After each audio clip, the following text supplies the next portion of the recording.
সবেমাত্র যারা HTML এবং CSS শেষ করেছেন তাদের প্র্যাকটিসের জন্য, রিভিশনের জন্য খুবই সিম্পল একটা HTML এবং CSS এর সমন্বয় ফর্ম ডিজাইন করে দেখাবো। তো চলুন শুরু করা যাক। আমি এখানে VS কোড ওপেন করে নিয়েছি, আপনারা আপনাদের পছন্দ মতো কোড এডিটর ওপেন করে নেবেন। আমার ফোল্ডারটি ওপেন করে নিয়েছি। আশা করি ফোল্ডার ওপেন করা নিয়ে আপনাদের কোনো কনফিউশন নেই, কারণ আপনারা অলরেডি HTML এবং CSS কমপ্লিট করেছেন। তো এখানে আমি একটি HTML এর ফাইল নিয়েছি, index.html, এবং একটি স্টাইল শিটের জন্য style.css নামে একটি CSS এর ফাইল নিয়েছি। তো প্রথমেই আমি কি করব, প্রথমে আমি শর্টকাট ওয়েতে যেভাবে HTML এর একটা পুরো স্ট্রাকচার দাঁড় করায় সেভাবে একটি স্ট্রাকচার দাঁড় করিয়ে নিচ্ছি, এবং আমি এখানে টাইটেলের এখানে লিখে দিচ্ছি ফর্ম ডিজাইন।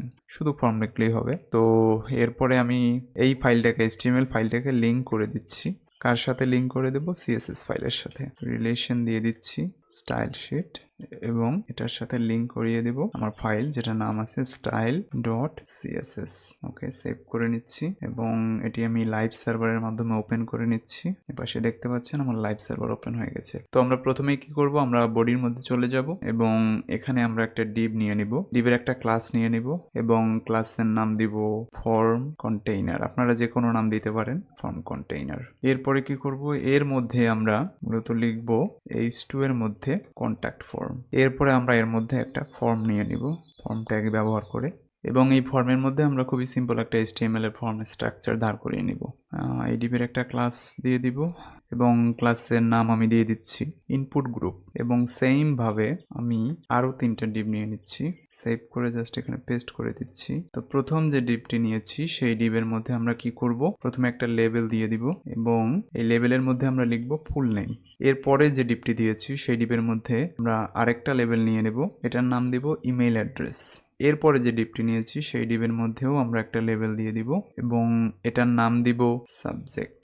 শেষে যে আমরা ডিভটি নিয়েছি সেই ডিভের মধ্যেও আমরা একটা লেবেল দিয়ে দিব, এবং এটার নাম দিব মেসেজ। তো আমরা সেভ করে নিচ্ছি। আমরা এখানে দেখতে পাচ্ছি যে উপরে একটি কন্ট্যাক্ট ফর্ম লেখা আসছে, যেটা আমরা h2 ট্যাগের মধ্যে লিখেছিলাম। এরপরে হচ্ছে full name, email address, subject, message. তো আমরা প্রথমে কি করব, ফুল নেমের এখানে একটা ইনপুট ঘর নিয়ে নিব, এবং ইনপুটের মধ্যে আমরা লিখে দিব যে এই ইনপুট টাইপটা হবে কি টেক্সট। টেক্সট কেন হবে, যেহেতু আমরা নাম নিচ্ছি এজন্য এটার টাইপটা আমরা দিয়ে দিচ্ছি টেক্সট। আমরা যদি সেভ করে দেখি, আমরা দেখতে পাচ্ছি এখানে একটা ইনপুটের ঘর চলে এসেছে। তো আমরা চাচ্ছি কি এর মধ্যে কিছু একটা লেখা থাকবে, যে তোমার নাম এখানে লেখো কিংবা অন্য কোনো কিছু। তো সেজন্য আমরা কি করব, আমরা এখানে লিখে দিব প্লেস হোল্ডার, এবং প্লেস হোল্ডারের মধ্যে আমরা কি লিখে দিতে চাচ্ছি, এন্টার ইওর নেম। তো আমরা সেভ করে নিচ্ছি। কি দেখতে পাচ্ছি, আমরা এখানে প্লেস হোল্ডারের মধ্যে দেখতে পাচ্ছি এন্টার ইওর নেম। তো আমরা দ্বিতীয় যে ডিভটি নিয়েছি সেই ডিভের মধ্যে কি করব, সেই ডিভের মধ্যেও একটা ইনপুট নেব। এই ইনপুটের টাইপটা কি হবে, এটা যেহেতু আমরা একটা ইমেল নিচ্ছি এজন্য এটার টাইপটা আমরা দিব ইমেল, এবং এখানেও একটা প্লেস হোল্ডার দিয়ে দিব, এখানে লিখে দিচ্ছি এন্টার ইওর ইমেল, এবং সেভ করে নিচ্ছি। আমরা দেখতে পাচ্ছি কি দ্বিতীয় ক্ষেত্রেও এন্টার ইওর ইমেল লেখা আসছে। এরপরে আমরা কি করেছি, সাবজেক্ট নামে একটা ডিভ নিয়েছি। মূলত এখানে আমাদের কয়েকটা অপশন থাকবে, সেখান থেকে একটা চুজ করার অপশন থাকবে। তো আমরা এই জন্য কি করব, এখানে সিলেক্ট নামে যে ট্যাগটি রয়েছে সেটি আমরা নিয়ে নিব, এবং এর মধ্যে আবার লিখব অপশন। প্রথম অপশনটিতে আমরা লিখব সিলেক্ট। তো আমি এটা কপি করে নিচ্ছি, এবং এটা আরো 3বার পেস্ট করে নিচ্ছি। তো মাঝেরটিতে আমরা লিখব সাপোর্ট, তারপরেটিতে লিখব বিজনেস, তারপরেটিতে লিখব ফিডব্যাক। সেভ করে নিচ্ছি। আমরা কি দেখতে পাচ্ছি, এখানে একটি আমাদের অপশনের মেনু চলে এসেছে, এখান থেকে আমরা চুজ করতে পারবো যে কোনো কিছু। তো এরপরে সর্বশেষ যে ডিভটি আমরা নিয়েছি সেই ডিভের মধ্যে কি করব, এখানে একটি টেক্সট এরিয়া নিয়ে নেব, এবং টেক্সট এরিয়ার মধ্যে নিয়ে নেব প্লেস হোল্ডার, এখানে লিখে দিব রাইট ইওর মেসেজ, এবং আমরা এটা সেভ করে নিব। আমরা দেখতে পাচ্ছি মেসেজ লেখার জন্য একটা টেক্সট এরিয়া চলে এসেছে। তো এরপরে কি করব, এই ডিভের শেষে ফর্মের মধ্যে আমরা আর একটা বাটন নিব, এবং বাটনটার নাম দিব সেন্ড মেসেজ। বাটনটার একটা ক্লাস দিয়ে দিব যাতে আমরা ডেকোরেশন করতে পারি পরে। সাবমিট বাটন, আপনারা আপনাদের ইচ্ছা মতো নাম দিয়ে দিতে পারবেন, কোনো সমস্যা নেই। আমি সেভ করে নিচ্ছি, এবং শেষে আমরা দেখতে পাচ্ছি কি সেন্ড মেসেজ। তো এই হচ্ছে আমাদের HTML এর যে স্ট্রাকচারটা ফর্মের, সেটা আমরা এখানে দেখতে পাচ্ছি। এখন আমরা কি করব, আমরা CSS এর মাধ্যমে এটার ডিজাইনটা কমপ্লিট করব। তো আমরা এই জন্য চলে যাচ্ছি আমাদের CSS ফাইলে। প্রথমেই আমরা কি করব, আমরা স্ট্রিক চিহ্ন দিব, এবং এর মধ্যে আমাদের বাই ডিফল্ট কিছু জিনিস সেট করে দিব, যেমন মার্জিন 0 দিয়ে দিব, এবং প্যাডিংও 0 দিয়ে দিব। বক্স সাইজিং দিয়ে দিব বর্ডার বক্স। এরপরে আমরা একটা ফন্ট ফ্যামিলি নিয়ে নিব, সেখান থেকে আমরা আমাদের পছন্দ মতো একটা ফন্ট দিয়ে দিচ্ছি এবং কমা দিয়ে আমরা এখানে কি করব, sans serif। যদি কোনোভাবে প্রথমটি সঠিকভাবে ডিসপ্লে না করে তখন হচ্ছে sans serif থেকে যে কোনো একটি ফর্ম সে ডিসপ্লে করবে। তো আমরা এটি সেভ করে নিচ্ছি। আমরা কি দেখতে পাচ্ছি, আমাদের ডিফল্ট মার্জিন, প্যাডিং সবকিছু 0 হয়ে গিয়েছে। এরপরে আমরা কি করব, আমরা এরপরে বডির মধ্যে কিছুটা ডিজাইন করব। তো আমরা লিখে নিচ্ছি বডির মিনিমাম যে হাইটটা আছে, মিনিমাম হাইটটা আমরা দিয়ে দিচ্ছি 100 ভার্টিক্যাল হাইট এবং সেভ করে নিচ্ছি। ডিসপ্লে আমরা ফ্লেক্স করে দিচ্ছি। জাস্টিফাই কন্টেন্ট, এটা আমরা কি করে দিব, সেন্টার করে দিব যাতে সবকিছু সেন্টারে চলে আসে। আর ডিসপ্লে ফ্লেক্স যেটা মূলত এটা হচ্ছে কি, আমরা যখন লেআউট ডিজাইন করি তখন আমাদের বেশ কয়েকটা মাধ্যম আছে। আমরা ফ্লেক্সের মাধ্যমে করতে পারি, প্লটের মাধ্যমে করতে পারি, গ্রিডের মাধ্যমে করতে পারি। তো আমরা এখানে ফ্লেক্স ব্যবহার করছি। এরপরে আমরা অ্যালাইন আইটেম, এটাও সেন্টার করে দিচ্ছি এবং ব্যাকগ্রাউন্ডের আমরা একটা কালার দিয়ে দিব, যে কালারটা হবে কি, লিনিয়ার কালার। তো আমরা লিখে দিচ্ছি লিনিয়ার গ্রেডিয়েন্ট এবং কালারটা আমি আগে থেকে চুজ করে রেখেছি, আমি সেটি দিয়ে দিচ্ছি 135। এবার সেভ করে নিচ্ছি। আমরা দেখতে পাচ্ছি কি আমাদের এরিয়া ডিসপ্লে ফ্লেক্স হয়ে গিয়েছে, জাস্টিফাই কন্টেন্ট সেন্টারে চলে এসেছে এবং আইটেমগুলো আমাদের সেন্টারে চলে এসেছে। ব্যাকগ্রাউন্ডের আমরা একটা লিনিয়ার কালার দিয়ে দিয়েছি। আমি যদি এখানে বড় করে দেখাচ্ছি যে আমাদের এক সাইড থেকে আর এক সাইডে কি কালারটা ধীরে ধীরে পরিবর্তিত হচ্ছে।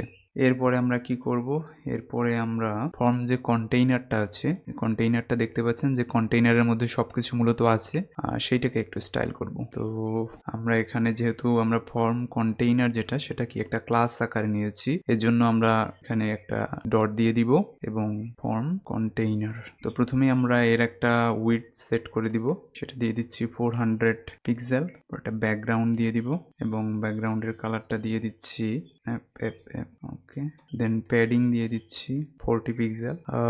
দেন বর্ডার রেডিয়াস দিয়ে দিচ্ছি 20 পিক্সেল। তো আমরা ঠিকঠাকভাবে দেখতে পাচ্ছি আমরা যে ফর্ম কন্টেইনারটা নিয়েছিলাম সেটা মূলত কি হয়েছে, উইথ 400 পিক্সেল, ব্যাকগ্রাউন্ডের কালারটা ঠিকঠাক মতো চলে এসেছে। প্যাডিং এবং বর্ডার রেডিয়াস 20 পিক্সেল দেওয়ার কারণে আমাদের এই যে বর্ডারটা, আমরা এখানে রেডিয়াসটা এখানে দেখতে পাচ্ছি। তো আমরা এখানে আরেকটু জিনিস করব, আমরা জাস্ট একটা বক্সটার একটা শ্যাডো দিয়ে দিব এবং শ্যাডোটা এখানে দিয়ে দিচ্ছি এবং একটা কালার দিয়ে দিব, RGB কালার, এবং এটা আমরা সেভ করে নিচ্ছি। তো আমাদের কন্টেইনারের পাশ দিয়ে আমরা হালকা করে একটা শ্যাডো দেখতে পাচ্ছি এখানে। এরপরে আমরা কি করব, এরপরে আমরা কন্টেইনারের মধ্যে যে H2টা নিয়েছিলাম সেটাকে কিছুটা ডিজাইন করব। তো এটাকে আমরা কিভাবে ধরবো, প্রথমে আমরা ফর্ম লিখব এবং ফর্ম কন্টেইনার আমাদের যেটা আছে সেখান থেকে আমরা মূলত H2 যেটা আছে সেই H2কে ডিজাইন করতে যাচ্ছি। তো আমরা এখানে কি করব, এর টেক্সট লাইন যেটা সেটা আমরা সেন্টার করে দিব, মার্জিন নিয়ে নেব বটমে কিছুটা 25 পিক্সেলের মতো নিয়ে নিচ্ছি আমি এবং সেভ করে দেখছি কি হচ্ছে। হ্যাঁ, কিছুটা আমাদের মার্জিন চলে এসেছে। এরপরে আমরা কি করব, আমরা এর একটা কালার দিয়ে দিচ্ছি, সেভ করে নিচ্ছি। আমরা দেখতে পাচ্ছি যে H2 কালারটা কিছুটা চেঞ্জ হয়েছে। তো এরপরে আমরা কি করব, তো আমাদের ফর্ম কন্টেইনারে যে H2 যে আমরা হেডিংটা রয়েছে সেই হেডিংটা কালার করলাম। এরপরে আমরা কি করব, আমরা যদি আমাদের একটু HTML ফাইলে দেখি, এরপরে আমাদের মূলত যে ডিপটি রয়েছে সেটি হচ্ছে কি ইনপুট গ্রুপ। আমরা ইনপুট গ্রুপের একটু ডিজাইন করব। তো আমরা এখানে সরাসরি চলে যাচ্ছি, এখানে আমরা লিখে দিচ্ছি ইনপুট গ্রুপ। তো আমরা এর একটা মার্জিন ঠিক করে দিচ্ছি বটমের দিকে 18 পিক্সেল এবং সেভ করে নিচ্ছি। হ্যাঁ, আমরা দেখতে পাচ্ছি কিছুটা সে বটমের দিকে প্রত্যেকটা ইনপুট মার্জিন নিয়ে নিয়েছে। এরপরে আমরা কি করব, এরপরে আমরা হচ্ছে আমাদের যে লেবেল আছে সেই লেবেলটার কিছুটা ডিজাইন করব। তো আমরা এখানে চলে যাচ্ছি, আমরা ইনপুট গ্রুপ যেটা আছে সেটার মধ্যে গিয়ে তার ভিতরে যে লেবেল আছে সেটাকে আমরা মূলত ডিজাইন করতে চাচ্ছি। তো এখানে আমি কি করব, প্রথমে আমি ডিসপ্লে ব্লক করে দিচ্ছি, সেভ করে নিচ্ছি। এতে আমরা দেখতে পাচ্ছি যে ডিসপ্লে ব্লক করার কারণে এগুলো এভাবে চলে এসেছে। এরপরে নিচের দিকে একটু মার্জিন দিয়ে দিব, মার্জিন বটম 8 পিক্সেলের মতো দিয়ে দিচ্ছি এবং সেভ করে নিচ্ছি। এরপরে আমরা কি করব, ফন্ট সাইজ যেটা আছে সেটা আমরা 14 পিক্সেল করে দিব, সেভ করে দিচ্ছি। হ্যাঁ, কিছুটা পরিবর্তন দেখা যাচ্ছে এবং কালার আমরা করে দিব, সেভ করে নিচ্ছি। হ্যাঁ, আমরা কালার ঠিকঠাকভাবে দেখতে পাচ্ছি। তো এ পর্যায়ে আমরা আর কয়েকটি জিনিসের ডিজাইন করব, সেটি হচ্ছে আমাদের এখানে ইনপুট যেটা ইনপুট গ্রুপের মধ্যে সেটা প্রথম ডিভে আছে এবং দ্বিতীয় ডিভে আছে, আর তারপরেরটাতে আছে মূলত কি একটা সিলেক্ট নামে যে ট্যাগ আছে সেটি আছে। এর পরেরটাতে আছে কি মূলত টেক্সট এরিয়া। তো আমরা সবগুলোকে ধরে একসাথে একটু ডিজাইন করে নিব। তো আমরা চলে যাচ্ছি আমাদের স্টাইল শিটে এবং এখানে আমরা কি করব, মূলত প্রথমে ইনপুট যে গ্রুপটা আছে সেই গ্রুপের মধ্য থেকে আমরা যে ইনপুট আছে সেই ইনপুটটাকে ধরবো এবং একসাথে যেহেতু আমরা বেশ কয়েকটা ধরবো আমরা কমা কমা দিয়ে লিখে নিতে পারি। ইনপুট গ্রুপ থেকে আমরা টেক্সট এরিয়া যেটি আছে সেটিকেও ধরবো কমা দিয়ে, আমরা ইনপুট গ্রুপ থেকে সিলেক্ট যেটা আছে সেটাকেও ধরবো। এরপরে আমরা একসাথে এর একটা উইডথ সেট করে দিব 100% এবং আমরা এটা সেভ করে নিচ্ছি। আমরা একটু পরিবর্তন দেখতে পাচ্ছি। এরপরে আমরা একটা প্যাডিং দিয়ে দিব, 14 পিক্সেলের মতো দিয়ে দিচ্ছি এবং সেভ করে দেখছি কি হচ্ছে। হ্যাঁ, প্যাডিং দেওয়ার পরে আমাদের এটা একটু কি হচ্ছে, একটা আরেকটার সাথে গায়ে গায়ে লেগে যাচ্ছে না। এরপরে আমরা একটা বর্ডার দিয়ে দিচ্ছি, সেভ করে নিচ্ছি। হ্যাঁ, আমরা একটা হালকা করে একটা বর্ডার, এরপর আমরা বর্ডার রেডিয়াস দিয়ে দিচ্ছি। বর্ডার রেডিয়াস দিয়ে দিব আমরা, কত দিয়ে দেবো, সাপোজ আমরা 12 পিক্সেল দিয়ে দিচ্ছি, সেভ করে নিচ্ছি। আউটলাইনটা নান করে দিচ্ছি এবং পরবর্তীতে যখন ফোকাস করা হবে তখন মূলত আসলে একটা ট্রানজিশন দিতে যাচ্ছি আমরা, এই জন্য আমরা কি করব, একটা ট্রানজিশন দিয়ে দিচ্ছি এবং আমরা ফন্ট সাইজ এখানে মেনশন করে দিচ্ছি 15 পিক্সেল, সেভ করে নিচ্ছি। হ্যাঁ, ঠিকঠাকভাবে আমরা দেখতে পাচ্ছি। এরপর আমরা কি করব, আমরা যে তিনটি জিনিসকে একসাথে যে ডিজাইনগুলো করেছি এগুলোকে জাস্ট ফোকাস করা হলে কি করতে হবে সেই জিনিসটা আমরা ঠিক করে দিব। তো আমি জাস্ট এটুকু কপি করে নিচ্ছি এবং এখানে পেস্ট করে দিচ্ছি। এটার সামনে জাস্ট লিখে দিব ফোকাস, এটার সামনেও আমরা লিখে দিব ফোকাস, এটার সামনেও লিখে দিব ফোকাস। তো যখন ফোকাস করা হবে তখন মূলত কি হবে, আমরা একটা বর্ডার কালার দিয়ে দিচ্ছি, সেভ করে নিচ্ছি।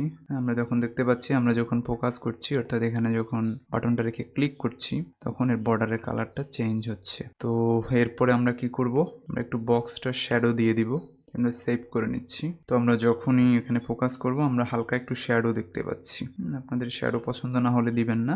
এরপরে আমরা কি করব, আমরা এই টেক্সট এরিয়া যেটা আছে এইটার কিছুটা হাইট আমরা মেনশন করে দিব। তো আমরা এখান থেকে লিখে দিচ্ছি টেক্সট এরিয়া রিসাইজ নান করে দিব, হাইট 100 পিক্সেল, সেভ করে নিচ্ছি।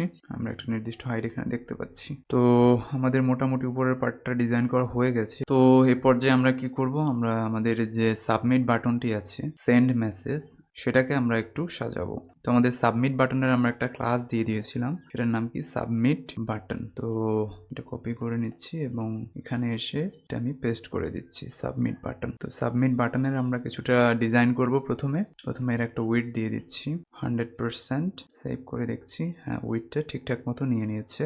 এরপরে আমরা কি করব, একটা প্যাডিং দিয়ে দিচ্ছি 14 পিক্সেল, সেভ করার পরে দেখা যাচ্ছে যে বাটনটি প্যাডিং নিয়ে নিয়েছে। তো এরপরে আমরা বর্ডার রেডিয়াস দিয়ে দিচ্ছি 12 পিক্সেলের মতো, সেভ করে নিচ্ছি। আমরা একটা বর্ডার রেডিয়াস দেখতে পাচ্ছি 12 পিক্সেলের মতো এবং আমরা একটা ব্যাকগ্রাউন্ড দিয়ে দিচ্ছি, সেভ করে নিচ্ছি। আমরা একটা ব্যাকগ্রাউন্ড এখানে দেখতে পাচ্ছি। এরপরে আমরা কালারটা দিয়ে দিচ্ছি, সেভ করে নিচ্ছি। ফন্ট সাইজ 16 পিক্সেল, ফন্টটা আমরা একটু বড় দেখতে পাচ্ছি। এখন ফন্ট ওয়েটটা আমরা একটু ঠিক করে দিচ্ছি, কন্ট্রোল এস, আমরা ফন্টটা একটু আগের থেকে অন্যরকম দেখতে পাচ্ছি। কার্সারটা আমরা দিয়ে দিচ্ছি পয়েন্টার, যে যখন আমরা এখানে নিব তখন যেন এটা পয়েন্টার শো করে। তো এটা নেওয়ার পরে আমরা দেখতে পাচ্ছি যে এখানে নেওয়ার পরে পয়েন্টার দেখাচ্ছে এবং আমরা একটা ট্রানজিশন দিয়ে দিচ্ছি যাতে আমরা হোভার করলে সেই ট্রানজিশনটা দেখা যায়, সেভ করে নিচ্ছি। তো এখন এই ট্রানজিশন দেখাবে না কারণ আমরা এখনো হোভার করিনি। তো আমি আবার এটি নিয়ে নিচ্ছি। এখন আমরা দিয়ে দিচ্ছি যে হোভার করলে কি হবে, ট্রানজিশন ট্রান্সফর্ম। তো ট্রান্সফর্মটা আমরা দিয়ে দিচ্ছি ট্রান্সলেট ওয়াই, যেটা -2 পিক্সেল, সেভ করে নিচ্ছি এবং একটা বক্স শ্যাডো দিয়ে দিচ্ছি এবং সেভ করে নিচ্ছি। তো এখন যখন হোভার করা হচ্ছে আমরা হালকা একটু ট্রানজিশন দেখতে পাচ্ছি। তো এরই সাথে সাথে আমাদের মোটামুটি ফর্ম ডিজাইন করা হয়ে গেছে। আমাদের পুরো ফর্মটি এখানে আমরা এখন দেখতে পাচ্ছি রেডি। আমরা চাইলে এখানে আমাদের নাম লিখতে পারি ডেভমেন্ট কোডিং এবং চাইলে আমরা ইমেল অ্যাড্রেসটা আমাদের দিয়ে দিতে পারি। এরপরে আমরা যদি চাই এখান থেকে যে কোনো কিছু একটা সিলেক্ট করে দিতে পারি। এরপরে হচ্ছে গিয়ে আমরা কোনো মেসেজ এখানে লিখে দিতে পারি। তো সেন্ড মেসেজে ক্লিক করার পরে এখনই আমাদের ফর্মটা আসলে কাজ করবে না। এই ফর্মটার মধ্যে আসলে ফাংশনালিটি অ্যাড করার জন্য আমাদের জাভাস্ক্রিপ্টের দরকার আছে এবং ব্যাকএন্ডের কাজ করার জন্য দরকার আছে। তো এভাবে আমরা সিএসএস এবং এইচটিএমএল এর মাধ্যমে সুন্দর ফর্ম ডিজাইন করতে পারি, ওয়েবসাইট ডিজাইন করতে পারি। বাট ফাংশনালিটি অ্যাড করার জন্য আমাদের অবশ্যই জাভাস্ক্রিপ্টটা জানতে হবে। তো আপনারা যারা জাভাস্ক্রিপ্ট শিখতে চান, আমার অলরেডি একটি প্লেলিস্ট শুরু করে দিয়েছি, আপনারা আমার সাথে শেখা শুরু করতে পারেন যাতে আপনি একজন ফুল স্ট্যাক ওয়েব ডেভেলপার হয়ে উঠতে পারেন। থ্যাংক ইউ এতক্ষণ ধরে ভিডিওটা দেখার জন্য।